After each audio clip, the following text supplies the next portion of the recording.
नमस्कार दोस्तों, आप सभी का स्वागत है एक बार फिर से मेरे इस नई वीडियो में। तो आइए वीडियो को शुरू करते हैं। एक जाने माने स्पीकर ने हाथ में 500 का नोट लहराते हुए अपनी सेमिनार शुरू की। हॉल में बैठे सैकड़ों लोगों से उसने पूछा, ये 500 का नोट कौन लेना चाहता है। सभी के हाथ उठने शुरू हो गए थे। फिर उसने कहा, मैं इस नोट को आप में से किसी एक व्यक्ति को दूंगा, पर उससे पहले मुझे ये सब कर लेने दीजिए। और उसने नोट को अपनी मुट्ठी में चिमोड़ना शुरू कर दिया। फिर उसने पूछा, कौन है जो अभी ये नोट को लेना चाहता है। अभी भी लोगों के हाथ उठने शुरू हो गए थे। अब उसने नोट को नीचे गिराकर अपने पैरों से कुचलना शुरू कर दिया। उसने नोट उठाई, वो बिल्कुल चिमुड़ी हुई और बहुत गंदी हुई थी। क्या अब भी कोई है जो इस नोट को लेना चाहता है? और एक बार फिर से सभी के हाथ उठने शुरू हो गए थे। तो दोस्तों, आप लोगों ने आज एक बहुत महत्वपूर्ण पाठ सीखा है। जीवन में कई बार हम गिरते हैं, हारते हैं, हमारे लिए हुए फैसले हमें मिट्टी में मिला देते हैं। हमें ऐसा लगने लगता है कि हमारी कोई कीमत ही नहीं है, हमारी कोई वैल्यू ही नहीं है। लेकिन आपके साथ चाहे जो हुआ हो या भविष्य में जो हो जाए, आपका मूल्य कभी कम नहीं होता। आप स्पेशल हैं, थे और रहेंगे। इस बात को कभी मत भूलिए। कभी भी बीते हुए कल की निराशा को, आने वाले सपनों को बर्बाद मत करने दीजिए। याद रखिए, आपके पास जो सबसे कीमती चीज है वो है आपका जीवन।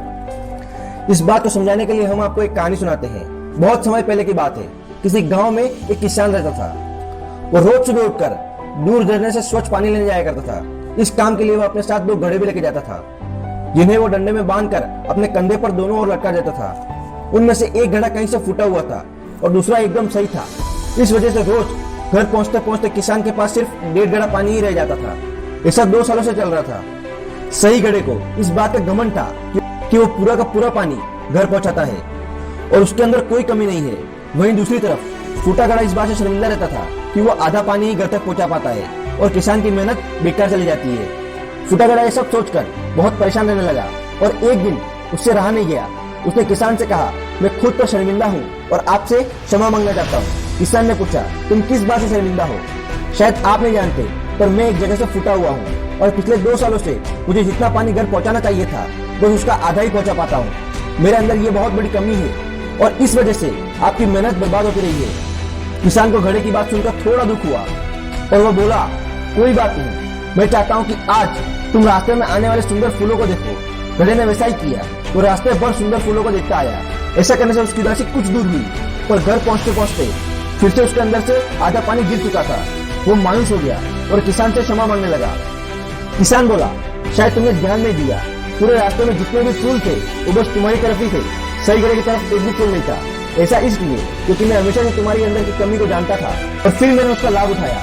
मैंने तुम्हारी तरफ वाले रास्ते पर रंग बिरंगी फूलों के बीज बो दिए कि तुम रोज थोड़ा थोड़ा करके उन्हें सीखते रहे और पूरे रास्ते को इतना खूबसूरत बना दिया।